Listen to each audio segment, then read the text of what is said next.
আজকে আপনাদের জন্য নিয়ে এলাম নতুন একটি রেসিপি, যেটা আপনারা আগে কখনো দেখেননি। সেটির নাম হচ্ছে মূলার জুস। তো আজকে আমি আপনাদের দেখাবো কিভাবে বাসায় বসে আপনারা মূলার জুস তৈরি করবেন। তো প্রথমে মূলাগুলো ভালোভাবে ধুয়ে নেবেন, তারপর মূলাগুলো ছিলবেন। মূলাগুলো ছিলা শেষ হলে আবারও ভালোভাবে ধুয়ে নেবেন। তারপর মূলাগুলো পিস পিস করে কাটবেন, কারণ ব্লেন্ডারে ব্লেন্ডিং করতে সুবিধা হবে। যদি আস্তে রাখেন তাহলে আপনাদের ব্লেন্ডারে অসুবিধা হতে পারে। মূলাগুলো পিস পিস করে কাটা হলে এবার এটাকে ব্লেন্ডিং করতে হবে। তো ব্লেন্ডিং করতে হলে ব্লেন্ডারের কাছে যাইতে হবে।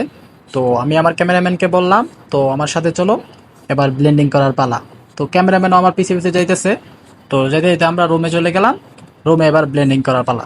তো আপনারা দেখেন কিভাবে আমরা মূলার জুসটা তৈরি করি। তো প্রথমে ব্লেন্ডারে মূলাগুলো রাখবেন, দেখেন আমি রাখতেছি। তারপর ব্লেন্ডারে মূলাগুলো রাখার পরে আপনারা পর্যাপ্ত পরিমাণ দুধ ব্যবহার করবেন। দেখেন আমি দুধ ঢালতেছি। পর্যাপ্ত পরিমাণ দুধ ডালার পরে এটা একটু ব্লেন্ডিং করে নেবেন, তাহলে আপনার একটু সুবিধা হবে। তো দুধ ডালার পরে এটাকে ব্লেন্ডিং করতে হবে। তো আমি একটু ব্লেন্ডিং করে নিচ্ছি, আপনারা একটু দেখেন আমি কিভাবে এটা ব্লেন্ডিং করি। ব্লেন্ডিং করার পর আপনারা পর্যাপ্ত পরিমাণে চিনি ব্যবহার করবেন। দেখেন আমি কিভাবে চিনি ব্যবহার করি।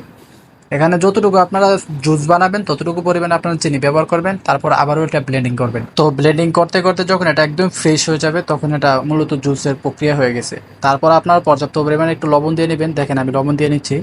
আর দেখেন কিভাবে আমাদের দর্শক, কোটি কোটি দর্শক শুধু এটাই দেখছে যে আমি কিভাবে একটা মূলার জুস তৈরি করলাম, কিভাবে আমি এই মূলার জুসটা খাওয়ার জন্য উপযোগী করলাম। কোটি কোটি দর্শক দেখছে, দেখেন আমার পিছনে কোটি কোটি দর্শক।